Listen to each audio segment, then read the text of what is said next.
Hi, I'm Andrew Jacobson, oboe professor at Colorado State University. Today I'm going to discuss some ways to prepare the audition material for this year's Colorado All-State Band and Orchestra Audition. In this video, we will be covering page 40 in the Voxman Selected Studies for Oboe. This particular etude also appears as number 30 in the 48 Studies for Oboe by Fairling. If you continue playing the oboe for very long, this will probably not be the last time you see Fairling etudes. They are some of the most common and important studies for oboe.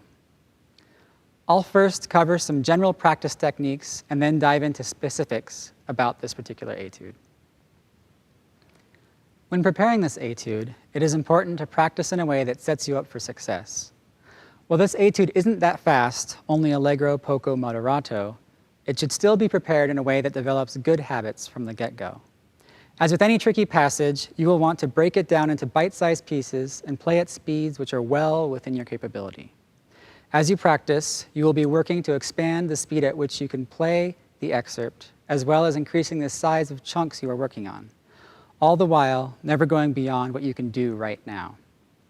If you find yourself making mistakes, you are either going too fast or giving yourself bigger chunks than you can handle. Your end goal should be achieving your target tempo and playing the entire selection from start to finish. As an example, start with just the first measure and play it at a tempo that is very comfortable. Repeat it a few times until it feels fluid and natural, taking care not to speed up beyond a tempo that you can play perfectly every single time. When you are comfortable with that first measure, move on to the next. After you have mastered a few measures, try stringing them together into a larger chunk.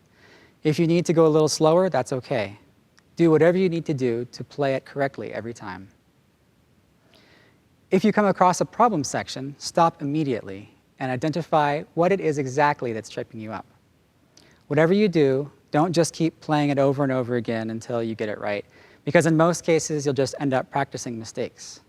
It's not about how many times you play it, it's about how many times you play it correctly versus incorrectly. So when you make a mistake, stop and figure out what the problem is precisely. What beat is causing you trouble? What note? Which finger? When you have discovered the issue, work on just that. When you feel that you've made sufficient progress, integrate it back into the chunk of music on which you'd been previously working. The idea is to be constantly expanding the length of sections you can play fluently. Your brain works in chunks, so feed it that way. For example, if measure 3 is causing you problems, you might break it down into small pieces that you can't help but nail every time. The first 2 notes, the next 4, etc.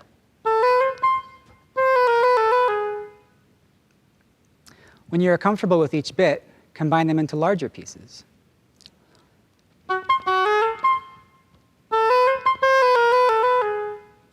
Now the whole thing.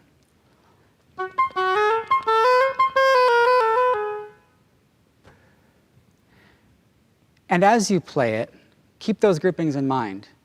It gives your brain something to hold on to and gives your music structure. As you practice, make sure that your fingers stay nice and low over the keys so that your movements are efficient. Every finger should be either touching a key or hovering just above a key, though be sure not to block any air from coming out of a tone hole. In addition to keeping your fingers low, also keep them very relaxed and slightly bent. As you're practicing, always take notice of what your fingers and really your whole body are doing. Let's cover some fingerings for high notes. The first one is the high C sharp that occurs in the second measure. The standard fingering, and the one we'll use, is 2, 3, 1, and C key. In measure 8, we have a high E. We will use the standard fingering here as well. Back octave, half whole 2, 3, 2, 3, A flat, E flat. For this particular high E, you can use either the right hand A flat and E flat keys or the left hand A flat and E flat keys. I wouldn't recommend mixing and matching though. Stick to just right or just left. One last high note fingering. In measure 11, we have a high D sharp. Again, the standard fingering, half whole 2, 3, B key, 2, 3. When you are ready to perform the etude, as with any performance, get a clear tempo in your mind before you begin. I find it helpful to sing a few measures to myself in my head before I start, getting that tempo locked in even before I play the first note.